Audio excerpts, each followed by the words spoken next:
All right, you can take it to the bank. Nate Scheelhaase is the next head coach of the Cleveland Browns. You heard it here. Nate Scheelhaase is getting his job. You're going to hear that there's an agreement today.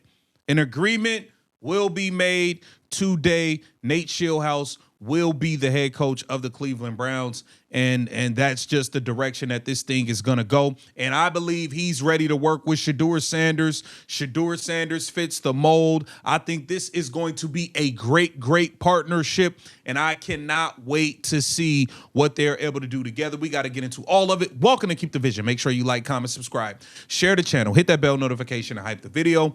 Let's get right into things here on UCSS first.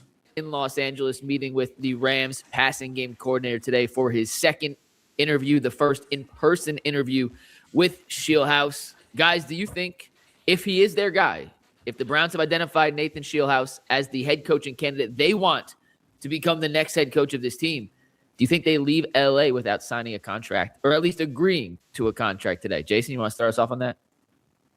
Yeah, I think if that's the guy, then they probably have a deal by the end of the day. There's no reason not to. If they don't have a deal by the end of the day, I'm not really sure why not. The Steelers were looking at him, but obviously they've made their selection. I don't know that any other teams are really talking to him, right? The Raiders. Okay. Well, then, I mean, if you're him, maybe you want to wait and hear Vegas out. If you like that situation better, they got the number one pick. But I tend to think that I think it's within the realm of possibility, within reason, certainly, that there's a deal done by the end of the day. He's not connected with the Bills or the Cardinals at all, Mike. We've talked about the fact that the coaching tree of McVay has been excellent. He seems to fit, the kind of things the Browns want to do in terms of, he's being okay with analytics. So I think it makes a lot of sense. Yeah, I mean, if they don't get it done by the end of today, then either we were wrong that he was clearly their top choice, or he still wants to consider other options. I think either of those things are possible. It's hard to tell in this situation, G, which way do you win on that? Yeah, if I do believe, is this the first candidate that they flew out to see? No, I mean, or did everybody over the weekend? Oh, they went out to. Okay, so yeah, I think that Udinski, Schwartz, and Scheelhaase were the top three candidates. Udinski dropped out of the mix. They've had a second interview with Schwartz. And then Scheelhaase is the guy that they really waited for. The Rams were still playing. They waited for him. I think he really mixes when you watch some of the stuff. I did a little homework, and obviously not homework meaning like I talked to anybody. I just looked at some of his interviews and some of the stuff that was out available about the way he talks about the game, his personality, his energy. He seems to be a guy that I can see vibing with Andrew Berry, vibing with some of the things. Obviously, as the passing game coordinator, he does come with a set of set of skills and actually an eye for offense. And that's what the Browns are looking for, right? They're looking for a spark offensively. And I think that would be very attractive to Jimmy Haslam. I think it's attracted to the front office in terms of getting somebody who was entrenched in that passing game with the Rams to be able to bring some of that knowledge and some of that expertise to the Browns. Now, if in this circumstance and situation, if he does turn him down and say, hey, I want to take a look at some other places or whatever, then, I look at Jim Schwartz and say, that's the fallback situation. But even if they go back and forth with Scheelhaase, I do think that they'll still be patient with him in terms of the hire. I think that they'll let him go, talk to some other guys. Hopefully he gets a counter offer, they come back.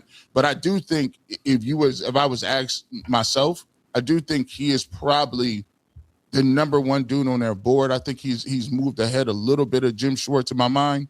Not by much, but we'll see what they do when they go talk to him and if they can get him to sign on the dotted line. If we come back today, obviously that was the guy who they wanted. And one other I think he will be signed by the end of the day. Nate Scheelhaase going to be agreed to a deal to become the Browns' next head coach by the end of the day, man. I'm telling you.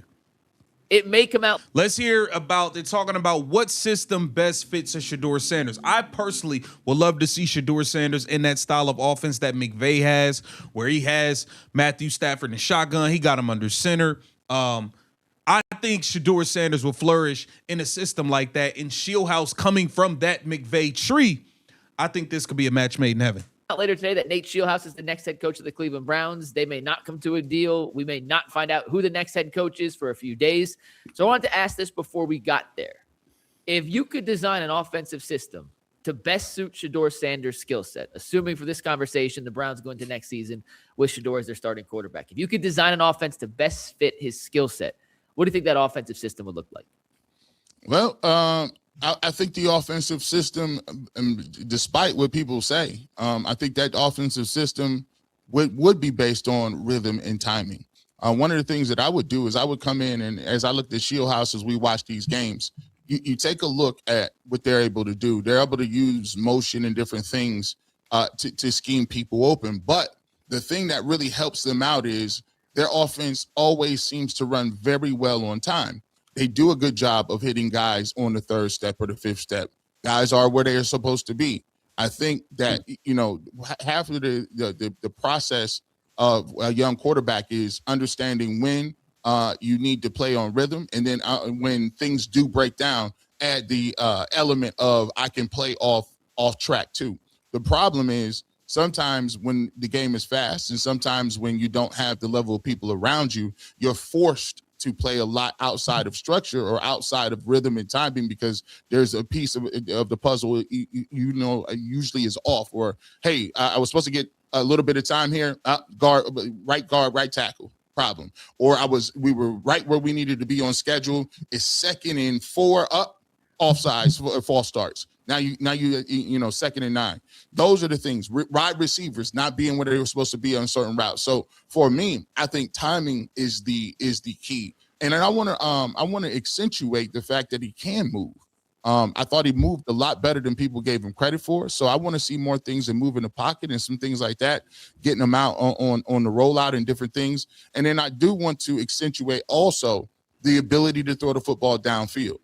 If you look at it and you take a look at what he was able to do, he threw the ball down further than most quarterbacks do in the league. And he threw the ball with a nice touch and deep ball when you have Isaiah Bond. He threw some stuff to Jerry Jeudy. So I want to mix that in. And the thing that I think is going to help them the most is a solid, solidified run game.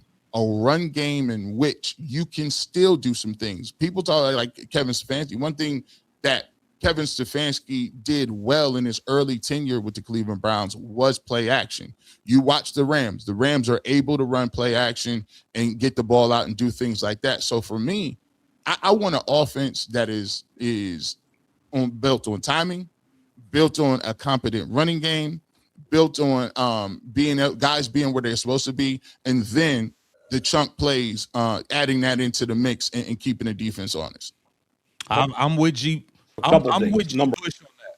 I'm with G. Bush on that. I think that type of offense would suit Shedeur Sanders very, very well. Very, very well. I think that would make him super legit. So I'll be on the lookout. I'm telling you, man, Nate Scheelhaase is going to agree to terms with the Cleveland Browns today, man. If I'm wrong, I'll come back on here and say I'm wrong. But I believe I'm right. Get down in the comments. Let me know what you think. Do you believe he will agree on a deal to become the Cleveland Browns head coach today? Get down in those comments. Let me know. Just keep the vision. Make sure you like, comment, subscribe, share the channel.